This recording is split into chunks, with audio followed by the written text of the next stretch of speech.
afternoon, everyone. Thank you for joining us for today's Flight 93 speaker series. My name is Sheena Baker, and I'll be moderating today's session. Today's event is brought to you by the Friends of Flight 93 National Memorial. It's the official nonprofit partner of the National Park Service. Today we're joined by several special guests. Flight 93 family members Ed Root, his daughter Emily Schenkel, and her children Nick and Lorraine. Their cousin, Lorraine Bay, was one of 5 flight attendants on Flight 93 on September 11th. So if you could join me in welcoming our guests today.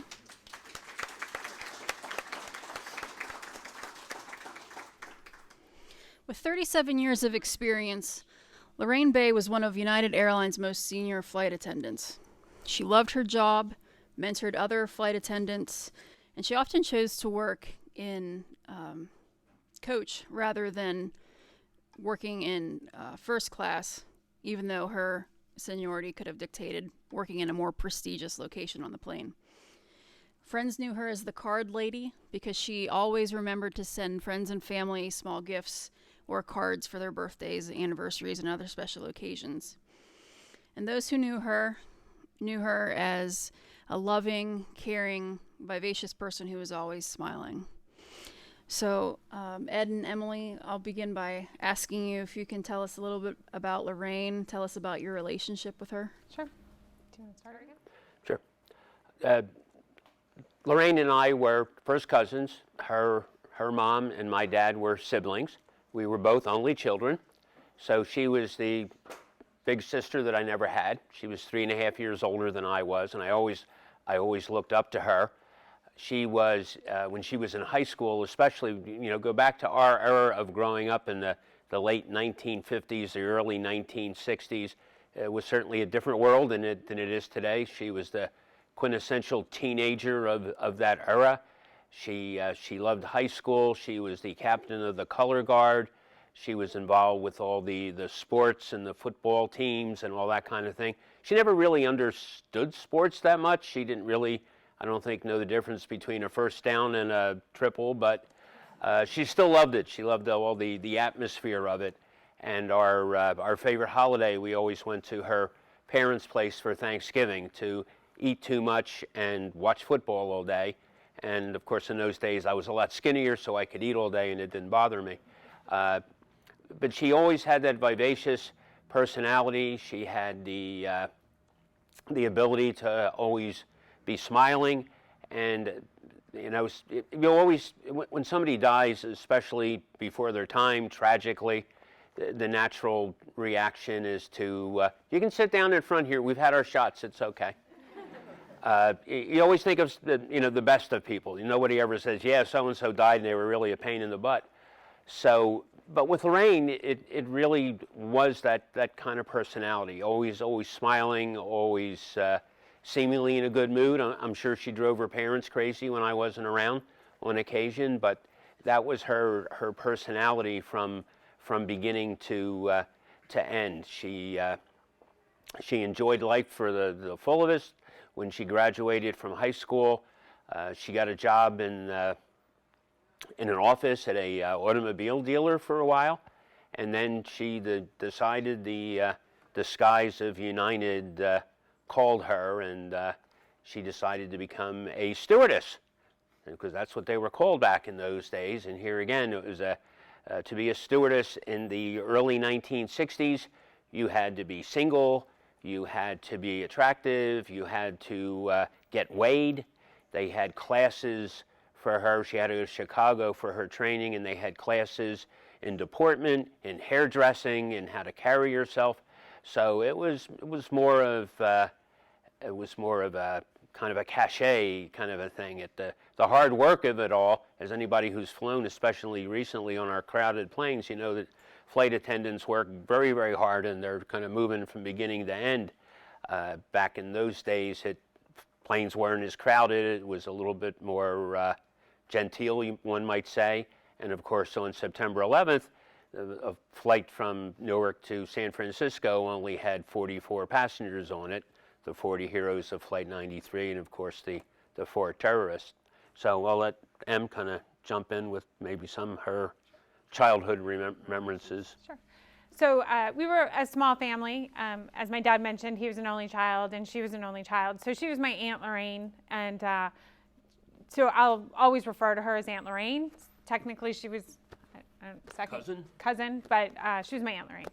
So she and my Uncle Eric never had children. So she was always, spoiled me, to be frank. I got some amazing gifts, and she always thought about my brother and I when she was flying. If it was any kind of sports person, she would bring my brother their autograph, or any kind of actor or anything like that, she would bring me the autograph. And but even as a young child, she was just a very warm person. I said this story earlier, but Thanksgiving eventually moved to my parents' house, so we had Thanksgiving there every year, and we only had one TV, and football was on, and I wanted to watch The Wizard of Oz because it was Thanksgiving, and I wanted to watch The Wizard of Oz, and we only had one TV, and it was football, and I may have had a little bit of a meltdown, and I just remember her taking me, and I sat on her lap, and she just distracted me because she was never unhappy, and she didn't make me feel bad. She just kind of teased me right out of it, and I was fine. And I always felt like she had my back like that when I would talk to her, and she would always just make me feel better about everything. She was just a very warm, generous person. And starting in about 98 to past 2001, I traveled a lot for my job. I worked in software, and I flew over 100,000 miles a year. So we would talk about our travel experiences and how they would compare as a flight attendant versus somebody who traveled all the time for business. And my biggest dream was always to get on one of her flights, like to walk on a plane and see her, and it would have been really fun because I probably, I would have, maybe she would have had a way to get me into first class or whatever it was. But I always had hoped that would happen. And she would tell stories, though, about being a flight attendant. She loved it. She loved being a flight attendant. And even when she would have grumblings or whatever, she always had a happy ending to the story. And she would tell me about interactions she had with people. And she loved going to Vancouver. That was one of her favorite places. And she'd tell me about Vancouver. And she actually would tell me about this diet she would do. Now it's fairly trendy, but where she would go certain times without eating, and then she would eat whatever she would want, and then she wouldn't because they had to weigh in. They had to stay a certain weight. So she would entertain me with stories about that, and her shoes that she had to wear heels, and but she just really truly loved her job. So it was neat to talk to her about it and to have those conversations with her. And just a very warm, generous, loving person. Gina had mentioned that she was referred to as the card lady. So my brother's birthday is September 10th. He got a card the day before, and there are two people who got cards that she'd mailed the morning of September 11th. And then when we went afterwards to go through her things and help my uncle, my birthday's in October. I found birthday presents for me. I found Christmas presents. We found Christmas presents for other people, and she has these boxes of cards that were planned out months in advance. I don't know what I'm doing 5 minutes from now, but she knew literally months in advance, and they would have the little Post-it notes and the name. And actually brought a little sample with me, but she would where'd it go? She would write down every year everything she bought for everybody, and then she would put the amount. So she was so organized because she never wanted to duplicate presents, and she wanted to make sure that what she got my brother kind of equaled what she got me. So it was amazing, completely neat in years. So this is 1999 and 2000. But so yeah, that's just a little stories. Would you like, I can tell the sandwich story? You can tell the sandwich stories. When she first started flying, as we've alluded to, she was this person who always wanted to be helpful, always wanted to be friendly. So she's on one of her first flights. It's a relatively short flight. And back in the day, they actually handed out sandwiches and food in airlines rather than chips for $7. So she's handing out sandwiches. The plane is going to its destination. They're getting ready for the final approach. She's still handing out sandwiches. Well, what happened was she thought it would be a good idea and something nice that she unwrapped every sandwich before she gave it to the person. So obviously that took a lot longer than it should have. So I don't recall the end of the story, if some of those poor people never got their sandwiches or they were tossed at them on the way out, but that was kind of a, and she was fun to laugh at herself as well as anything else. But that kind of in a nutshell, I think, just exemplifies the way she looked at life and the way she just looked at things. She just thought it would be the right thing to do, to unwrap the sandwiches, so that's what she did. We each have our own individual stories about where we were, what we were doing on September 11th. Obviously, for your family, it took a different turn. Ed, you want to take us back to that day? Tell us about where you were, how you found out about what had happened. Well, my wife and I were in the middle of the Atlantic Ocean. Over, not in. Over. Yes, we weren't in it. We were over it, fortunately. And we had been on vacation, and we ended up extending. We were supposed to come home, I believe, on the 9th, I believe, something like that. And we extended because my wife was actually doing interviews for the hospital where she worked. So we extended to the 11th. And the plane, they turned around. We were one of those flights that wasn't quite halfway. So I guess if you were halfway or more, you ended up in Newfoundland. And not, we ended up turning around, going back to Gatwick. They never said anything. We didn't know. Very gentle turn. And when we were landing back in England, in Gatwick, I remember looking out the window and saying to my wife, "That's not Philadelphia." So, you know, little by little, I remember the flight attendants, you know, usually they'll pass out cards before you land, customs cards. And I had asked the flight attendant to give out the cards. And I said, "How come? Did I fall asleep? Did I miss it?" And she said, "Oh no, they made a mistake. They were in German." So she thought very quickly, because the crew knew, but they didn't want to obviously upset all the people on the flight. Now, we were in business class because, as Em said, she traveled a lot for her job. So she had buku points, and she gave us points so we could be in business class. And as we landed, they gave out a piece of paper that kind of gave a little bit of an overview of what had happened. Basically, the attacks in New York. I don't recall anything about Pennsylvania. I'm not even sure I recall anything about Washington and the Pentagon. And for a very small window in time, I thought it was a nuclear attack in New York. I just didn't know. And of course, I wasn't thinking of Lorraine. At that point in her career, in her life, she didn't fly a lot. She had really cut back. She was able, because of her seniority, to kind of pick and choose flights. So she didn't fly that frequently anymore. We thought of my son, her brother. He worked in Midtown Manhattan. So that was our first thought when we heard about all this stuff going in New York. And so we landed. Because I think we were in business class, they kind of shepherded everyone together. I don't know what happened to the poor folks in economy. They got us on a bus, took us to a hotel, and in the airport before we left, another fella gave me his card, and I was able to call Emily and kind of report in and see what was going on. Now, she knew when I talked to her from the airport, she knew about Lorraine, but she didn't tell me. She didn't want to tell me that standing in the airport. She said, you know, our son Derek's okay. He was in Midtown. He's all right. And that was our major concern. And it wasn't until we got to the hotel and we reestablished contact when she told us about Lorraine, and of course, television in England, you think it was chaotic here. In England, we turned on the television and they're talking about the trade towers, the maximum population if everyone was there. And of course, remember, this is still relatively early in the morning. They're talking about 80, 90,000 people dead on TV in England. So we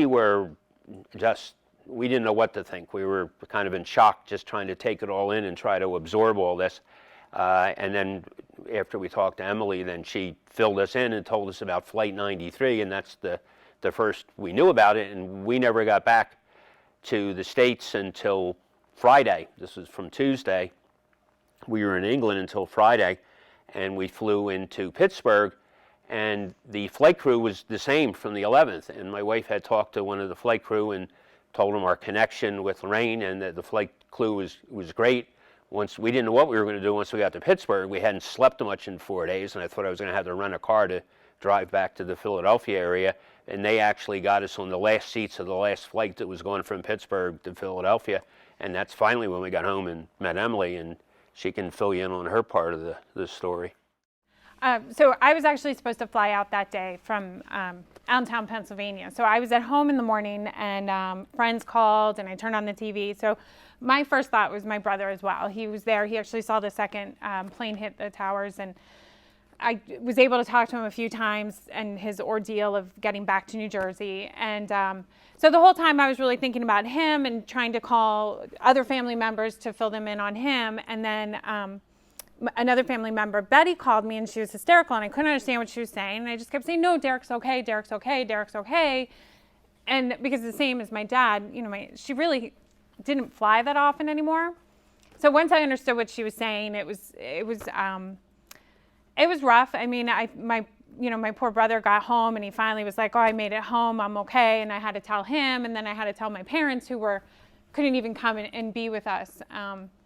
So, you know, and I talked to my Uncle Eric and everybody, and obviously I didn't go anywhere then that week. I didn't fly again for, I think, probably at least 2 weeks after that. But so yeah, it was really just sort of came out of left field for us. We hadn't really been thinking about it, even though the plane did leave Newark, and that's where she flew out of. So yeah. Actually, it was an interesting little side note. So I made a lot of calls to England over the next few days. And you have to dial the 011 in this whole long string of numbers. And I got my phone bill. This was when you would get a phone bill in the mail. And I had accidentally called Afghanistan the one time. I remember making a call and getting some weird thing and being like, oh, whatever, I missed out, and hanging up. And I was like, okay, am I going to be in trouble? Like, what happened? I called Afghanistan. But yeah, so we were able to get them back then. They were the first flight, I think. Yeah, we ended up on the first flight out of Gatwick that Friday. Now, of And they course, opened up. here, that Friday was the first memorial service in Somerset at the county building, and a lot of family members were here that day that came in for that service. I think Lorraine's husband actually came out for that, but we didn't even know about it, of course, at that time. I didn't get out here until actually a couple of months later, till the first time I came out here. Now, both of you have been involved in different aspects of the creation of the memorial, the Tower of Voices. Can you talk a little bit about your involvement with the design phases and what it's like coming out here now, almost 18 years later? You want me to run? Okay. Sorry. We had, started to come out here every year. I remember the first anniversary when we came out as family members, and there was a lot of family members that first year. And that's when we first really became to know people in this area. Because when I first came out here, we were strangers in a strange land. We didn't know anyone here. We didn't know any of the other family members. We didn't know anybody or anything. And that first year, we were at the resort outside of town, and we were coming to the temporary memorial, and the state police had all the roads blocked. And we went past the prison up there, and all the guards, everybody, they're all saluting all these buses with family members. And it was so bewildering almost to us, because why are they saluting us? We didn't do anything. And of course, we came to realize they were saluting the 40, not us. So that was, that first anniversary. So, we would come out. I was involved in 2005 when they started the competition, the design competition for what became this memorial. And they put out a call for designs. They had over 1,000 submissions.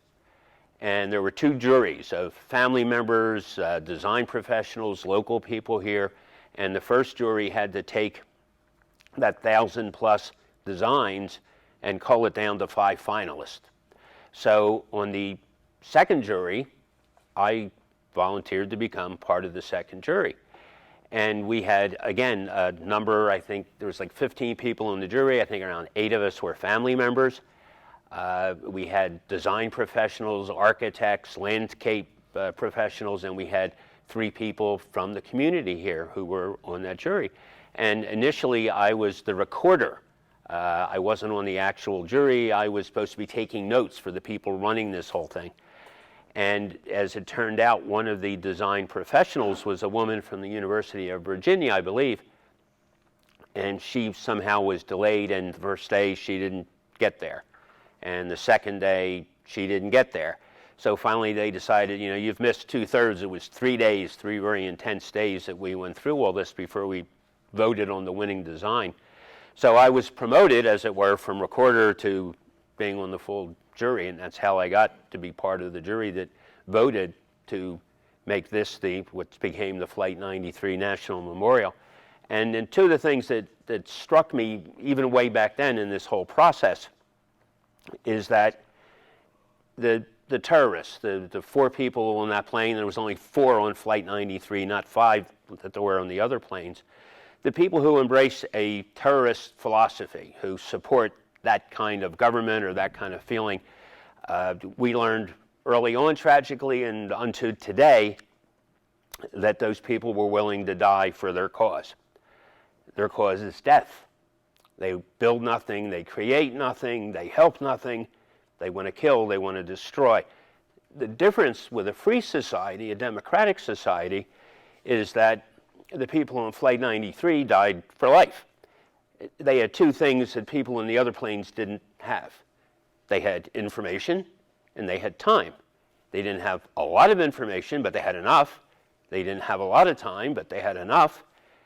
They sat down, they talked about it, they voted, we believe, and they acted on it because I don't believe they wanted to die. None of them wanted to say, let's go sacrifice ourselves for for democracy. I think they believed that, they could alter the outcome and hope against hope that they would survive. But they knew if they did nothing, that more death and destruction would occur. So they acted. We know the rest of the story. This memorial is created. And it's something that struck me as time has gone on, that on that plane there was a young man from Japan. There was a young man from Germany. So 2 of our greatest enemies in the 20th century, now 2 of our greatest allies, were on that plane. So here again, it represents that freedom, that democracy. Since that time, as I've gone to the temporary memorials, if those of you who have been here over the years and have been to the temporal memorials, they're such an interesting place, such a gut-wrenching place at times, and you see the things that people leave. People would leave something that made sense. You would see a policeman's badge or a fireman's patch, or I've seen combat boots. I've seen the combat infantryman's badge, a Purple Heart. Purple Heart's combat infantryman's badge, they're special. You don't get those for shining your shoes and marching pretty. Blood, sweat, and tears. And people thought that was that important that they would leave that. And that was incredible to me, that, they felt that strongly that they needed to do that. So the memorial really became, to me, over the years, that it's for the 40, deserves to be for the 40. This is their story. But it's for much more than that, in the sense that since that time, how many of our young men and women have been in the service, have been in Afghanistan, have been in Iraq, have suffered, bled, died? It's for them. So, jump Emily, in. do you want to talk a little bit about kind of the response here that your family has received from some of the Somerset County residents, some of the volunteers that have been here over the years? Sure. So there's ambassadors, you've probably seen them, and a lot of the ambassadors have been involved with this since the start. And these were all just local people that started to come out looking for a way to contribute, looking for a way to be involved. And they would be there when we came out. The first time I came out was in February, and it was cold, very, very cold, and they were still out at the temporary memorial to meet people and greet them, and it really provides so much comfort and so much knowledge, and we're very appreciative of their efforts and their involvement, and it's really an incredible thing that they do every day. They're out here doing that. So. Yeah. I'm looking around this room, and I would say most of us can remember where we were on September 11th. You know, we know what we were doing. We know who we were with. You think back to that day, you remember that it was a beautiful blue sky, cloudless. It was just a really warm September day. Two of our guests were not here on September 11th. Emily, I would ask you to discuss a little bit. How do you explain an event like September 11th to your children? How do you talk about how the world was on September 10th? And how do you kind of convey how someone who's so important to your family, how do you convey that to your children who've never met this wonderful woman? Right. So obviously they've been aware of this from the beginning. We joked that when Lainey was 9 months old, we were out here, and Laura Bush and Michelle Obama were here, and the family got to meet them. And my dad was in front of me, and they kind of pushed him out of the way when they saw her, and they both held her. So Loving and caringly. yes, very nicely. But they've really, you know, and Nick is 2 years ago. Nick said Lorraine's name at the service, and so they've been more aware of it than other kids their age might be. But I've always just tried to be as historically accurate as possible. So we talk about the facts from the day. My son, and he can do this later for you, he can give you the time, he can draw the flight path, he can tell you, you know, what happened throughout that day. So we've talked about just the facts, the historically accurate facts of the day. We've talked about the emotions, and really I've tried to focus with them on the how many people rushed to help. So there were a few very, very bad people, but how many good people there were, and what that meant to everybody around. And you know, the 40 on Flight 93, as my dad said, they chose to do this for life, that they chose to do this because of the love that they had for everybody. And you know, that what would have happened if they hadn't, we don't want to speculate, but just that we talk about the actions and the choices and what that meant. So really, we're in general kind of history buffs in our families. So we talk about the history, and I feel that it's very important for the children to understand the history and what happened that day so we don't repeat it. And they've talked with me. They've been to many speeches that we've done. Last year we weren't able to come out on actual September 11th, so we did a little talk at their elementary school. Nick was in 5th and Lainey's in 3rd. So we did a talk, and they joined me, and they both spoke about it. And you know, it's important kids to hear from other kids. You know, when children hear adults talk, that's what they hear all day, and I think sometimes they tune out a little. But when they're other students talk to them, they really do listen and hear. So somebody asked her how she felt about flying now, you know, because that's one of the things you have to consider with kids. When you talk about these types of events, are they going to have a fear about flying? So, go ahead. And I said that I wasn't scared, and I thought it was good because she would probably be happy that I was doing this, and she would have love that I was flying Right. to places. Exactly. And she really, yes. And she's flown. She's flown across, you know, we've flown to England, flown to France, Florida, Oregon. So she's got some experience out there. And we're going again this summer, yeah. Germany. So, anything? I was going to say, Lorraine was, she was a character too.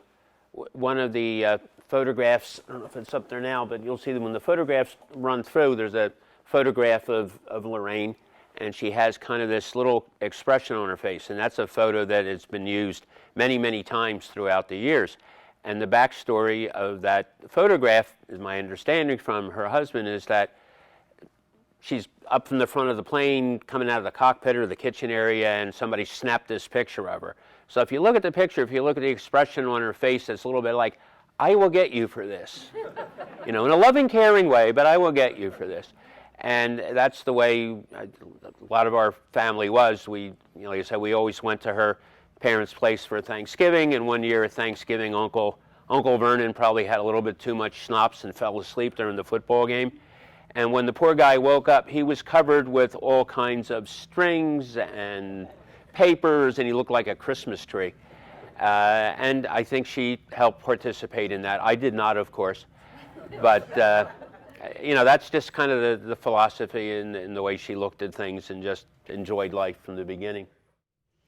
Ed, if there's one thing you would want these folks to walk away knowing about Lorraine, what would it be?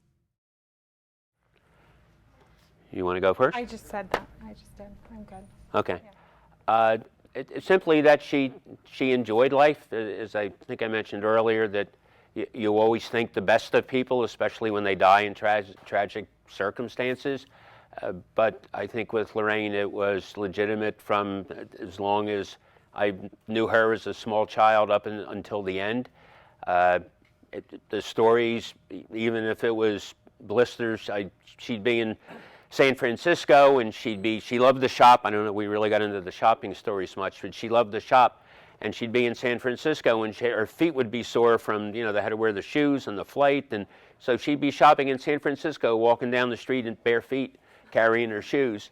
And her husband and I, we come out here a couple of times a year just for the day, and he lives in New Jersey. I'm in the Lehigh Valley area, so we meet at the King of Prussia Mall, and I always leave my car by Lord & Taylor. And we always joke because I get there at 7 o'clock in the morning, the mall's not open, there's nobody around. Leave the car there, we drive out here, we see the people we want to see, we go around all the different things, we get home, it's 6:30, 7 o'clock at night, car's still there, and we always say Lorraine's watching the car for us, that she's doing them all. And I think Emily has a couple shopping stories maybe to She took me shopping when I graduated from high school. So she said, I'm going to take you shopping, we'll go to the mall, and so we went to Nordstrom's, and I remember it was a hot day, and I showed up, and I'm all hot and flustered, and and she perfect. She always had that, like, just so put together, so nice. And she took me shopping, and we walked in, and it was like, oh, Lorraine, hi Lorraine, it's nice to see you again. And I'm like, how do you know everyone here?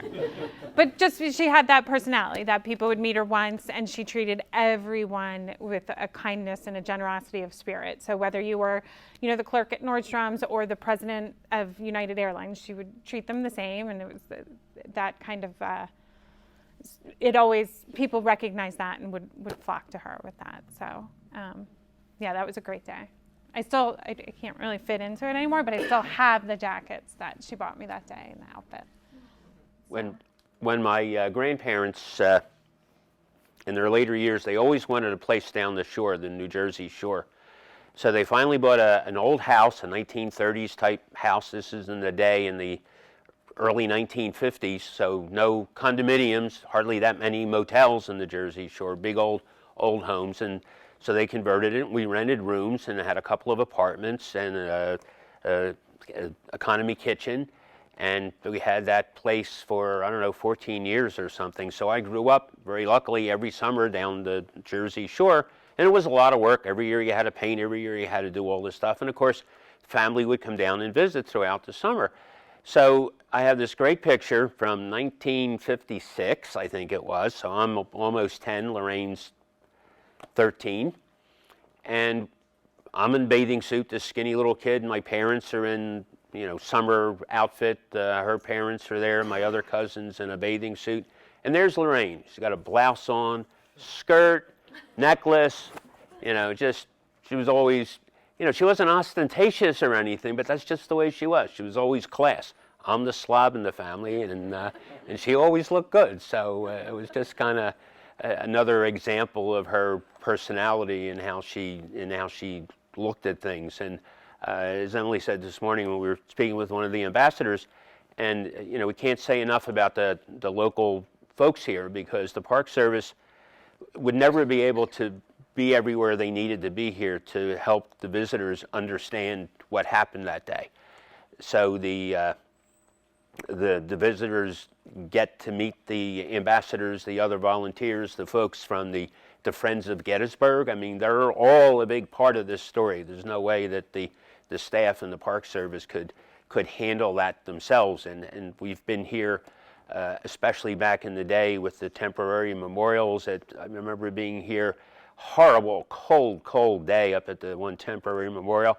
And there's people there, there's folks from North Carolina, and just gabbing with them. So there's always people there, and if you'll probably always find an ambassador who's willing to talk to you, answer your questions, or listen to your story, because a lot of people, you know, they want to come and they'll tell the ambassadors where they were on September 11th, and so that's all part of it. And one of the things that we've noticed, and especially talking about the children, is that when Eric and I, we come frequently on Lorraine's birthday. She was born on July 20th, in the middle of World War II. And last year, it really struck me. We're standing down by the wall of names, and we look around, and I'm looking at all the visitors, people walking past, and I'm thinking, you know, a third of these people have no direct knowledge. So it's in the realm of history for them. It's like when I was that age, World War II was in the realm of history for me. You know, I didn't live through it. I was born right after it. Well, you know, it's become even more important for the ambassadors, the volunteers, the Friends group, the Park Service to help tell that story and keep that whole philosophy of life, as it were, alive. We have time for a few questions. If anyone in the audience has a question, go ahead. I just have a quick question. So you've said that you've been involved with this since the very, very beginning, and you keep mentioning these temporary memorials. Could you talk a little bit about what those were like and sort of the development of the temporary memorials? The first temporary memorial, I guess, started, it just happened. When people started to come here, it was the Overlook, which I guess was right down in that area off to our right down below. And people would leave things. People, and after that, there were two other different generations of the temporary memorial, and there was fences put up. There were some absolutely beautiful granite monuments that people would bring. You know, you'd wake up one morning and there would be a monument on the ground that wasn't there the day before, you know, something big. And I've seen people, watched people come to these places, and they would be looking for something. Like I said, some of the things made sense. You know, the policeman's badge, a fireman's thing, a military, and then you'd see a little car, or you'd see maybe a badge from somebody's work, or just a little knickknack. And it finally dawned on me that when people came there, they were impelled to leave something of themselves, whatever it was, whether it made sense to somebody like me looking at it, or it made sense to them and it was important to them. And I guess most of that stuff, a lot of that stuff for years was taken to Eagle Mountain? What's the Iron Mountain? Yeah. It's all stored. It's kind of like the Indiana Jones movie, you know, and pushing the stuff underneath.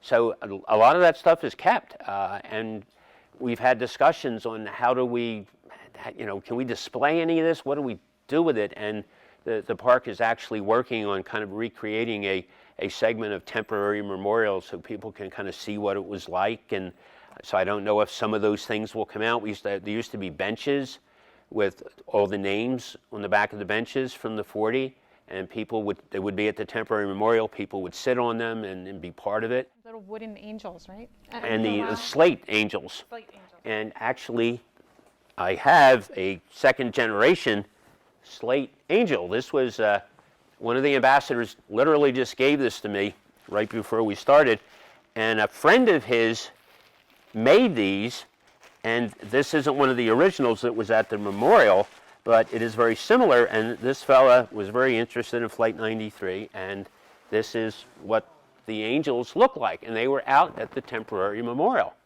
So there was one for each person, each passenger and crew.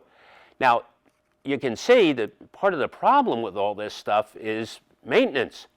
Even this on somebody's lawn where this fella kept it for years until he passed away, and then his wife gave it to our friend, the ambassador, and now he has them all, and he's trying to find family members that might want them to take one, and he gave this one to me for us.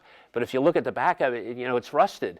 So to have the benches, to have all these other memorials, they're all wonderful and they're great, but it's like anything else, you know, it costs money. What do you do with it? How do you handle it? How do you maintain it? And I don't know how many of you folks are from the area and remember the drag lines. This was strip mining territory, and there were 2 gigantic drag lines for strip mining. And at one point, it was considered, can we make them part of the memorial? Well, how do you maintain the big old metal drag line? What they ended up doing with it, the U.S. Navy has ships, and they had ships for the USS Arlington, the USS New York, and the USS Somerset. And what they did is they took part of those drag lines, gave them to the Navy, and melted down and are part of the USS Somerset today that came from the drag lines here at this memorial. And when the ship was being built in New Orleans, we have our family board has monthly meetings by phone. Once a year we meet in person, and we met in New Orleans that year, and all families were invited, and we actually went to the dockyards, and we were able to write the names of our loved ones or the children here on the bow of the ship. It's been painted over, but it's under there somewhere. So that was kind of a special part of that whole shipbuilding process. But yeah, this is something that the temporary memorial meant something to all the visitors we have here, and we've lost that, and trying to figure out how we can kind of bring that back in, but do it in a way that makes sense logistically.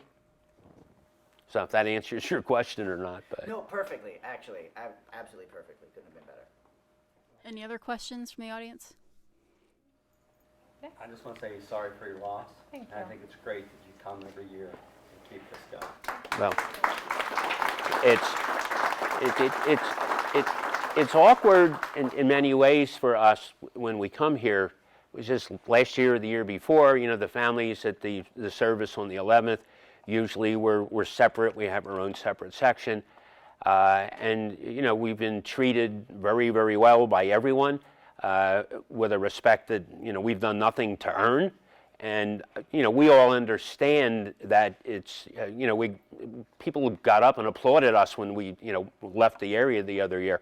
And we understood they're not really applauding us, they're applauding them. But it's still kind of awkward, how do you really handle this?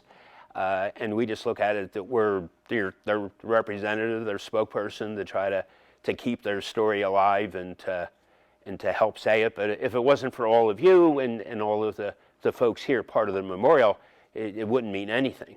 So, you deserve that applause too. So we thank you. Other questions? We're just going to get, it sounds as though then you stayed very close with Eric. Yes. Oh yeah, He's very much a part of the. talked to him this morning. Okay. Yeah, Eric is, he's very generous. He's been very involved with every aspect. He is, there's some family members, if they saw a cameraman or a reporter coming toward them, they would run toward the cameraman and they'd run toward the reporter, because that's part of how they deal with it, and they want to tell the story. They want to do it. Eric's just the opposite. He's very German, very stoic, and it's not part of his personality. So that's kind of one of the reasons that I got involved as I did. He would encourage me, you do it, you can do it. And that's, we all handle these things differently. There's family members that have been involved from day one or still involved. There's other family members who really kind of just faded away, and we all handle grief. We all handle things. There's no right or wrong to it. It's just the way it is. But yeah, I spoke to Eric this morning, and when because we always stop at the Somerset floral shop, and especially when I came out with Eric, he gets flowers for the crash site, flowers for the wall. And if you've ever been through the chapel outside of town, we always stop at the chapel. There's a memorial there. So we'll drive on the way out. Eric will call the floral shop. He doesn't even say who he is. As soon as I hear his voice, okay, we'll have it ready for you when you get here. So yeah, he's very involved. Do you know him, or have you? No, just hearing you talk Yeah. about him, I thought that was special that you came together. Yeah. Was sometimes, the married uncle Right. kind of, you lose touch. And I Right. just wondered. Exactly. Yeah. No, he actually, for a few years after, would take me shopping in her stead. Yeah. So, yeah. And if you have any questions for the kids, they're both happy to answer or tell you about any of their experiences. I know there were a few younger ones here. Did you make a face? No, he would. He would. And it's more and more important, as I said, when we were here last year, when we looked and saw so many people who weren't alive or weren't old enough that day, it becomes a bigger part of the story every year to understand and try to figure it all out. It's not an easy answer sometimes. Can we have a round of applause for today's guests?